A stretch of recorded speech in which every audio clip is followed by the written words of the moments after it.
Over the last few weeks, we have evaluated Amazon's unique sales tax arrangement the company has with the state of Indiana. Amazon is not required to collect sales tax from Indiana-based customers. Ethical duties have been used as the basis for scrutiny to evaluate this sales tax provision from the perspective of the three parties involved: Amazon, other retailers, and the state of Indiana. The first presentation established the framework for our discussion and evaluated the tax provision from the perspective of Amazon using the personal virtues model of ethics. In the second presentation, we examined the provision from the perspective of other retailers. Retailers were evaluated using Kant's universal rules. In both cases, it was determined that Amazon is acting in a manner wholly consistent with ethical guidelines. This final presentation will use ethical duties to evaluate the sales tax provision from the perspective of the state of Indiana.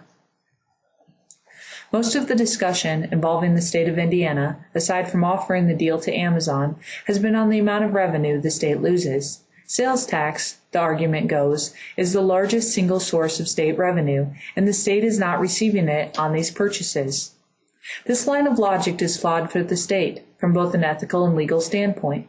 The state should not lose a single cent from this pact.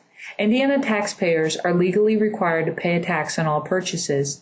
It is known as a sales tax if a retailer collects it, and a use tax if they do not.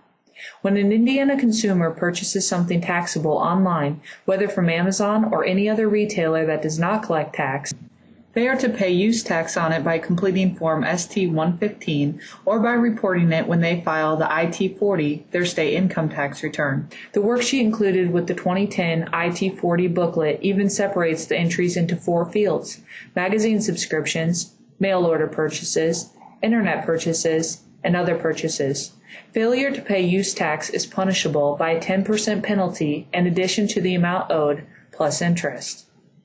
Since all residents are legally required to pay the same amount on purchases, and we will expect them to fulfill their ethical expectation and do so, the state of Indiana used an incentive that effectively cost them nothing in lost state revenue in order to lure a major retailer to the area. Amazon attempted to negotiate this deal with both Texas and South Carolina and pulled out of both states when pushed on this very issue. Because the state of Indiana was willing to accept this agreement, Amazon is now opening their third distribution center.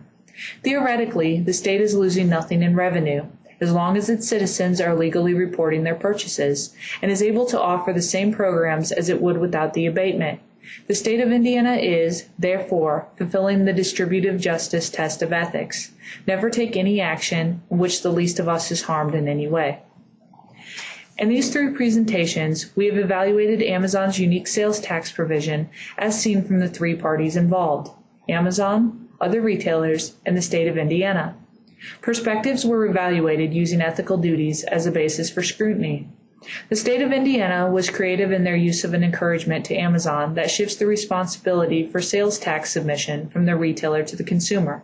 The state of Indiana was able to offer an inducement that the retailer gladly accepted and which does not, in theory, cost the state any losses in revenue. Although other retailers have voiced disapproval over this particular incentive, the actions of all involved are appropriate when viewed through an ethical lens.